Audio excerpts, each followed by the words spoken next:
Hello and welcome to The One Show with Alex Jones and Angelica Bell. And tonight we're joined by two actors who are conjuring up all sorts of magic whilst they're on the trail of fantastic beasts. Yesterday, a wizard entered New York with a case. A case full of magical creatures. And unfortunately, some have escaped. That's Mr. Scamander. He's lost something I'm going to help him find. Oh, we've seen it and we loved it. Please welcome the stars of the wildly anticipated film Fantastic Beasts and Where to Find Them. It's Eddie Redmayne and Catherine Waterston. Fantastic to have you here. It's brilliant. Thanks for having us. Yeah. No, not a problem. Now, Fantastic Beasts, it's a story by J.K. Rowling, and it's sort of like an extension of the Harry Potter series, isn't it? That's right. So J.K. Rowling has written this story set 70 years before the Potter series, and it's about this English wizard called Newt Scamander, who is a self-proclaimed magizoologist. Which is yourself. That'll be me, but I think he's the only magizoologist. And so he sort of saves creatures, endangered magical creatures, and they live in his case. And he arrives in New York, and a few escape, and he bumps into this one. And has to clean up the whole mess. he has to clean the whole mess up, basically. Exactly. But it's all very good. We'll talk about the film later. It's coming out Fridays, and people are dying to see it. Yeah. Speaking of the weekend, over this weekend, Team Rickshaw have been continuing their long journey towards London. Thank you so much as well to everybody who spent their weekend cheering them on. It's very much appreciated. Yeah. Let's find out how they've been getting on. The last time we saw you, we were pedalling like Billy Orr for Newcastle. We didn't get there in time for the One Show, but we are sure that we are going to arrive in Hull in time for the programme, aren't we, Ebony? Yeah. We've been doing some calculations. Yeah. Is it going to happen? Yeah. Yeah. Can we do We're it? being pedaling, yeah. There you are. So join us a little bit later on to find out what has been happening over the last 170 miles. I still can't believe they're doing that. I only learned how to ride a bike this year, so I'd be no good and to that's a bike, that's not even a rickshaw. I know. They've got about 300 miles left. Incredible group of people. Yeah. And again, thank you so much for your support. Now, speaking of supporters, whilst hundreds of thousands of men will happily spend a Saturday afternoon cheering on their team, only a very tiny number will make the visit to their GP to have their prostate checked. Now, Joe has been to find out how one initiative is combining the two. It's match day at Burton Albion FC, who'll be taking on rivals Barnsley for vital championship points. But that's not the only battle going on here at the Pirelli Stadium today. Miss Jyoti Shah is a consultant urological surgeon at Burton's Queen's Hospital, and today is the latest round in her ongoing fight against prostate cancer. Come on through, sir. Prostate cancer is now the most common cancer in the Western world in men, and what we've found is that men are notoriously bad at getting their health checked. So what we set out to do was we wanted to bring health to men. And what better place than the football club? Jyoti's team first ran a screening here in conjunction with the Burton Albion Community Trust in March, and they were overwhelmed by the response. So much so, they had to turn away 137 men. So they're back, and this being the first time they've held a pop-up clinic on a match day, they're expecting a busy one. And at the heart of this is the remarkable thought that with just a few hours screening, they could save 1 or 2 lives. As the first testes arrive, it's time for kick-off. What we're going to do to start with is just take your blood test. Yes, fine. The most common test for prostate cancer is the blood test called PSA. PSA is a protein that's secreted from the prostate and is found in the blood. So it's a very simple blood test. The problem with the PSA blood test is that it is not just for prostate cancer. A number of other problems make the PSA go up. So as well as the blood test, Jyoti will be asking the men here today about their medical history before conducting the dreaded physical examination. We'll pop you up there, lie you on your side facing the wall with your bottom sticking out to me, and I'm going to pop my finger inside and just feel your prostate. Despite the deeply personal nature of the test, the fans are big supporters of the scheme. When you get to my age, I think you need to have as many checks as you can. I lost my dad a few years ago to cancer, That was probably due to not being diagnosed early enough. I wanted to try and prevent that. And the fact that we're here at a football ground rather than a hospital, does that make a difference? Well, I suppose you've got your camaraderie of the people that you stand with every week, and I think that gets them here. How did you hear about it? Over the tannoy to home game. Oh, so you're a fan here? Yeah, coming back later, yeah. One man who knows what's at stake here today is lifelong Burton Albion fan, 68-year-old Rod Gent. He's a veteran of Jyoti's first session here. In your case, they did find something, yes, didn't they? Yes, they did, yeah. It was an aggressive stage, so the recommendation was to go for operation. What would have happened if you hadn't gone to the screening that day? Without Burton Albion, I may not be here today. Last time round, of the 113 men tested, 8 were positive, way more than expected. The results shocked experts and kicked off a fresh debate over whether all fellas over the age of 50 should be screened for prostate cancer. But the NHS does not recommend this type of screening for everyone. Martin Abrams is from Prostate Cancer UK. The PSA test is unfortunately imperfect. It's the best diagnostic test that's out there at the moment, but it unfortunately provides false positives and false negatives, and then men get sent off for a fairly invasive biopsy. He thinks raising awareness is the best defence. So you've got an increased risk of prostate cancer if you're over 50, if you have a positive family history of prostate cancer. So first and foremost, understanding your risks of prostate cancer. And then it's important to go and talk to a qualified health professional. Back at the pop-up clinic, and Jyoti's got news. Of the 26 men screened here today, 3 have shown abnormal signs. They needed to be picked up, but again, they were picked up because their prostate felt abnormal, not because of the PSA. Among them, 79-year-old Brian, who attended Burton Albion's first ever game in 1950. Was it a bit of a shock that they found something they didn't like the look of? It was, yes, to an extent. Yes, I preferred them not to have found anything. Yeah. But having found it, yes, it's good to know that we can get onto it and investigate it further. After their session at the pop-up clinic, the fans are back on the terraces in good time for kick-off. The 3 who showed signs of abnormalities today will be asked to attend hospital for biopsies in due course. Jo, thank you so much for that informative film, and to the 3 guys who did find abnormalities, we hope you're okay. Yeah, absolutely. It's really important though, because men don't talk about it, do they? And it is important.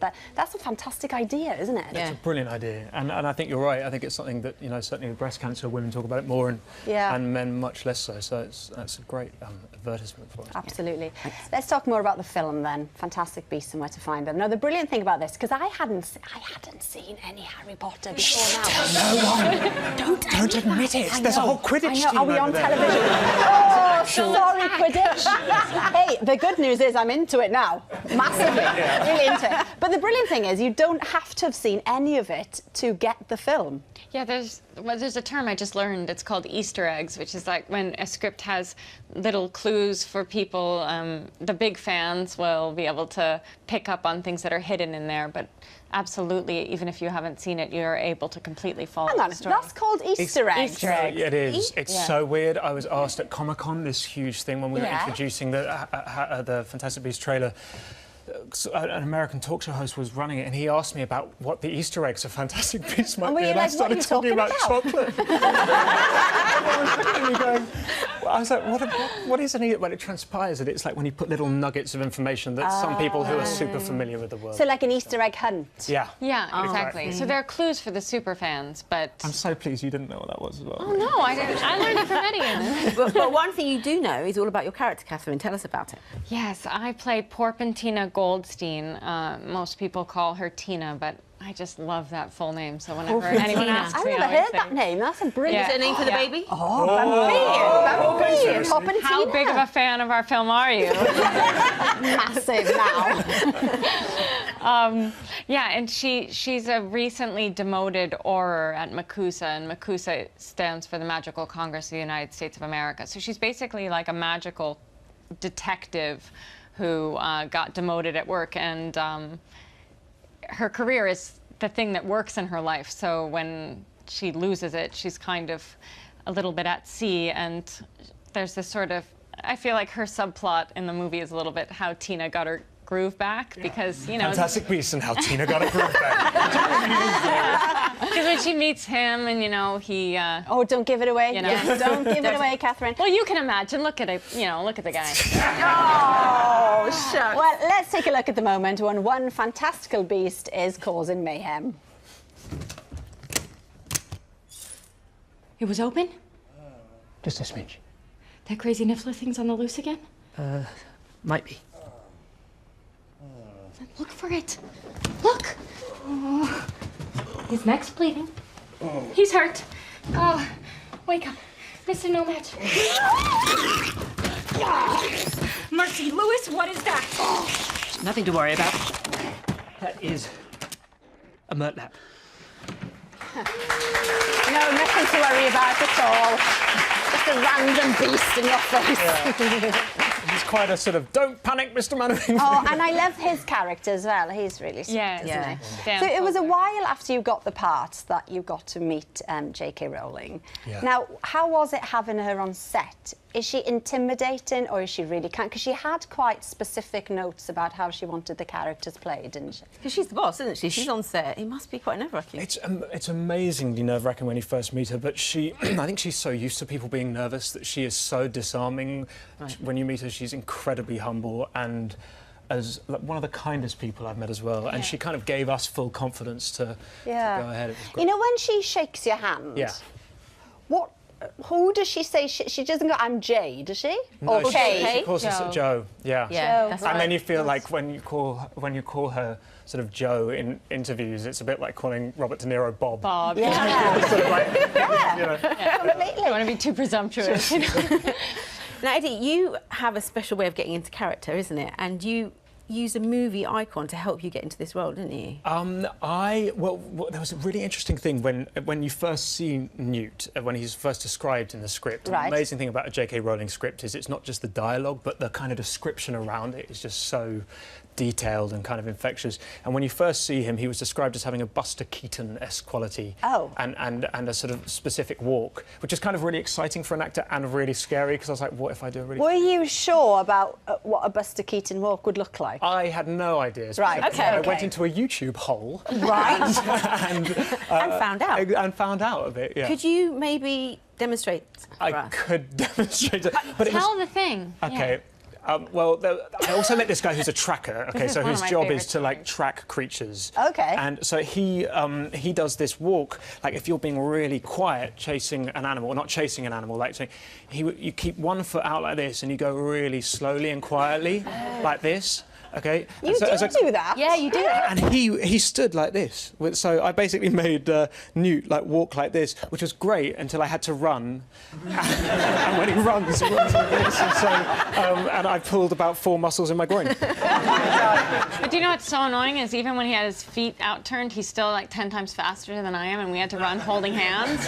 And so they'd call action, and I'd pull every muscle from the waist down because he ran so damn fast. But we heard, Catherine, that you did a bit of Charleston to get into character. I just demonstrated it. This is your wearing floor. really no pressure. Come on. You can just do the arms. You know what? The one I think I can do in the heels. I mean, yeah. Oh, I think that's trousers. You got lovely swivel. Yeah. Great bit of swivel there. Very nice. Thank you. Not meant for public consumption.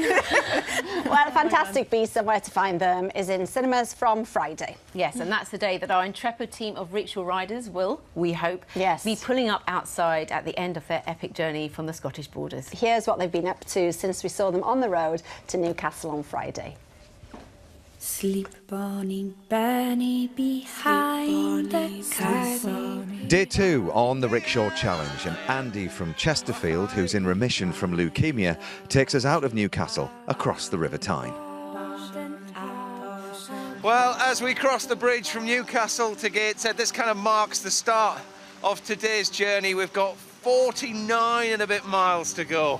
Hopefully, we'll be able to do this ride in just 10 hours. And it's not far out before we hit one of our steepest climbs up the Old Durham Road.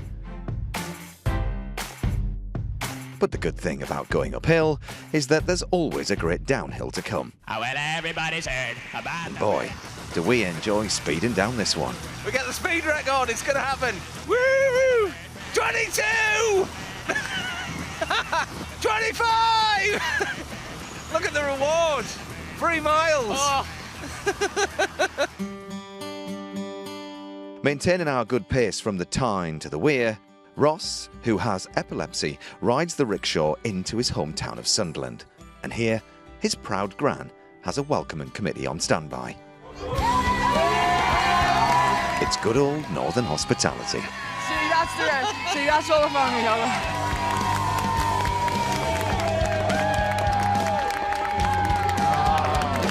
Obviously Ross is incredibly strong and he would never admit, you know, that times are difficult. But what has life been like for him? It's a hard life, it is, because he could have a drop at any time. Because of his condition? You just don't know. Oh, he's doing everybody proud. So proud.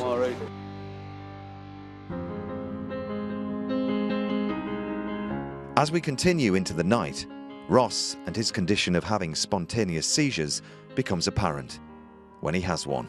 How do you feel about that?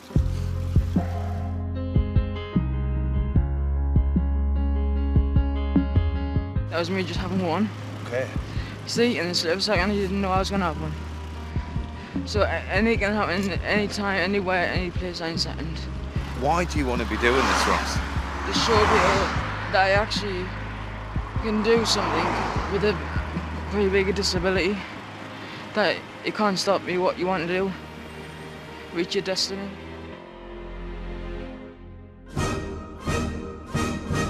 Being from the north of England with family here, I decided to take the rickshaw riders to my sister's farm. In we go. Right, let's get feeding up. You see, I'm not the only one in the family with a love for the country. Have you done much with cows before, Salah? No. No? And for some of the team, it meant getting hands-on as the cows needed feeding. The Daisy. Probably. Daisy the cow. Mate, wait for the princess! Up you go, go on, a bit quicker. That's it. And soon it was time for Princess Ebony, who has the degenerative condition AT, to take her turn in the saddle. With my condition, you're prone to get cancer. You keep getting cramps in your legs. And sometimes it makes it hard to breathe. And is this something that is getting worse? Yeah, I deteriorate every day. Most of my friends who have 80 have died before they hit 20. And it's sad. How do you cope with that? I have positive attitude. I don't think. I just deal with life as it comes. That's why I'm doing this. Yeah. To enjoy the moment while I have it. Do you know, I can't even speak at the moment, so it's heartbreaking.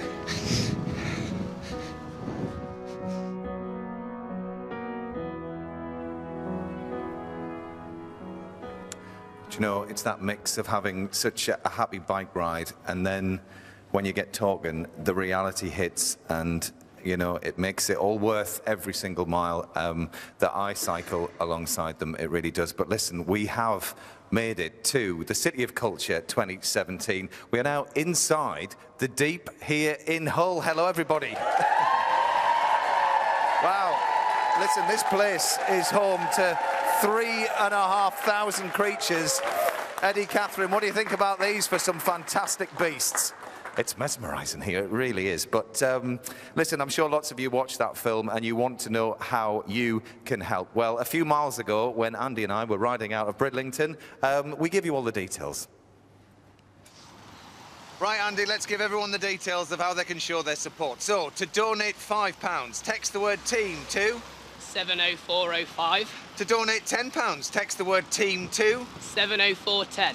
Those texts will cost your donation plus your standard network message charge, and all of your donation will go to BBC Children in Need. You must be 16 or over, and please do ask for the bill payer's permission. For full terms and conditions, go to bbc.co.uk/Pudsey. And for all of you who have already donated, Andy just wants to say thank you. Well, do you know, the rickshaw's been in some incredible places, and any moment now, Phoebe is going to ride it actually into the deep. But Phoebe is raising an awareness for a bereavement service that she has been using since her dad passed away, Andrew. And I've got Kay here now, who is Phoebe's mum. And Kay, what has the last week been like for you as a family? Because I know that it's been very, very difficult, but what's it been like with her doing this challenge? It's been very emotional, actually, because so proud of her because of what she's been through and being able to do this so that other young people get the chance to benefit from bereavement counselling such as Treetops, because we didn't know it existed until we went through this. So very, very proud, but also quiet and tidy. Yes. And no arguments. So, but missing her, definitely missing her. And what do you think your late husband Andrew would make of her doing all of this? Oh, he'd be so proud. He loved her to pieces, and he would just be on top of the world.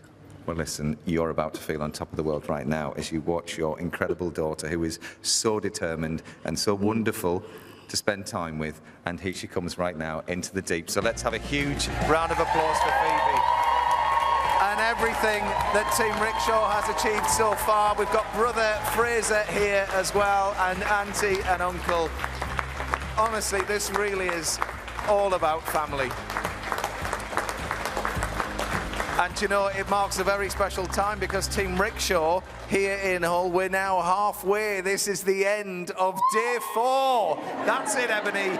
You show it, girl. You show it. Right. Hey. All of our riders, as well as climbing up all of these hills and doing endless long miles, they have to do a speech as well. And tonight, Ross, shall we have a look at yours and see how that went? Well, listen, Ross has taken to cycling like a fish to water. So where better to send him than a huge cycling event with a 3-time Olympic gold medalist? It is very exciting to be here. Back on stage and I've been pretty nice. Ladies and gentlemen, let's get He's a special man here, and he's got an absolutely fantastic story to tell you all. Really, I'm in awe of this guy. Please put your hands together. Ross Jackson. I was diagnosed with epilepsy at the age 6. It's had a big impact on my life. I mostly have a tonic epilepsy, which means I fall down without warning. It happens quite a lot. This means I have to wear this helmet. I also have lots of absences.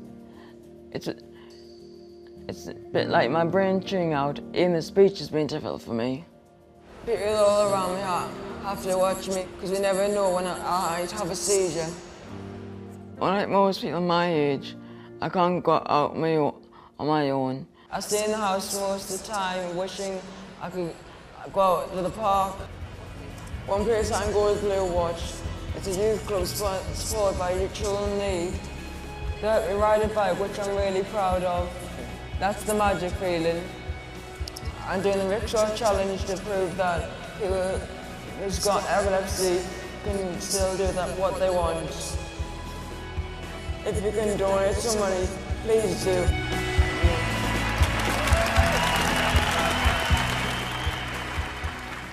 Hey Ross, do you think we should have a go at taking the rickshaw around that velodrome when we get to London? Hope so. Well, listen, as we've been cycling along, everybody has been asking, how much have you raised so far? Team Rickshaw, you want to know how much money you've raised so far, don't you? Okay. Well, listen, we are going to do this in true deep style. So, when we move out the way, hopefully, there's a couple of scuba divers in there that are going to reveal this total. So let's all move to one side. And here we go. This should be pretty special. Oh, it looks good.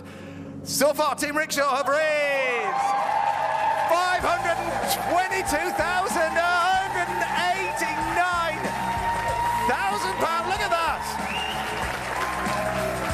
222,000. Whoa. Quickly, just very quickly, what do you want to say to all those people that have donated so far? I'm putting the microphone right in the middle. Thank you. Thank you. Okay, good. But unfortunately, it's not the end of this bike ride. It's going on for another 4 days. So, Team Rickshaw, here's the plan for tomorrow. We're going to start at 5 a.m. Come on, Ebony. Come on, you love it, really. 5 a.m., okay, we're taking in 69.4 miles, and we're going to be climbing just 2,500 feet tomorrow. Okay? So the message is get out, listen, have a quick look at the fish, and then get in the bath, get some food, and get to bed. Okay? Listen, hopefully tomorrow night we will see you in Skegness at the Compass Gardens. It would be lovely to see you all there. But from everybody here in the deep, we'll say goodbye, and a huge congratulations so far to Team Rickshaw!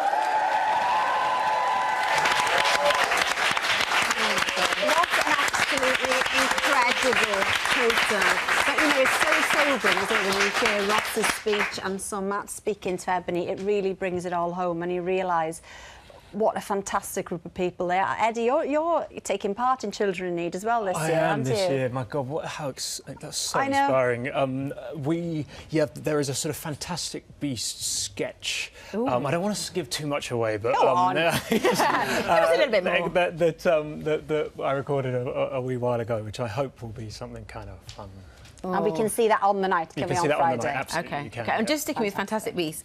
Your grandmother is a massive fan of Harry Potter, and when you got the part, she was over the moon, wasn't she? Well, my grandma was actually, when I was a kid, I was obsessed with magic, and I used to go, my grandma lives in Edinburgh, and I used to go and stay with her, and I'd sort of march her around Edinburgh looking for magic shops, and then so years later, when I got cast in Fantastic Beasts, I spoke to her, and she was like, I always knew you'd play a wizard.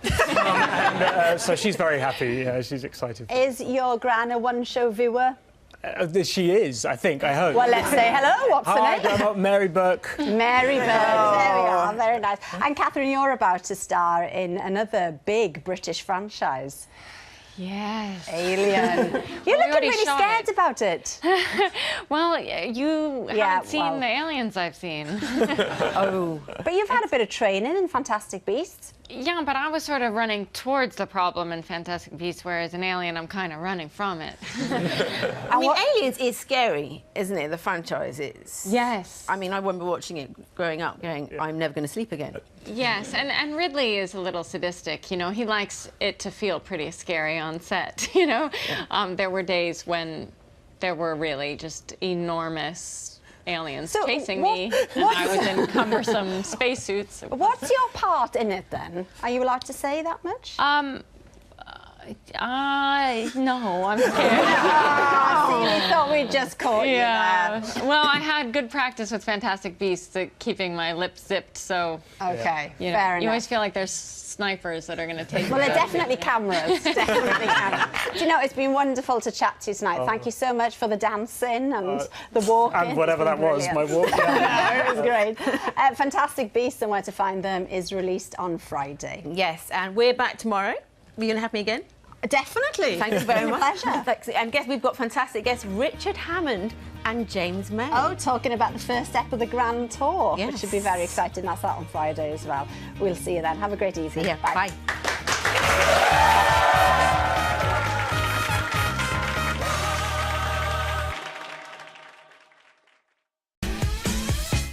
One of the most controversial election campaigns